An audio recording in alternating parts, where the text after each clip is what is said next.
चलो रिवर के पास वॉक करते हैं। हाँ, ये जगह कितनी सुंदर।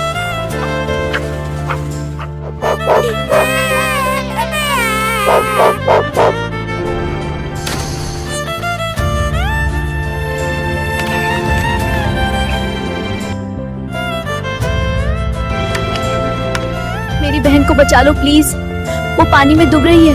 कहाँ है?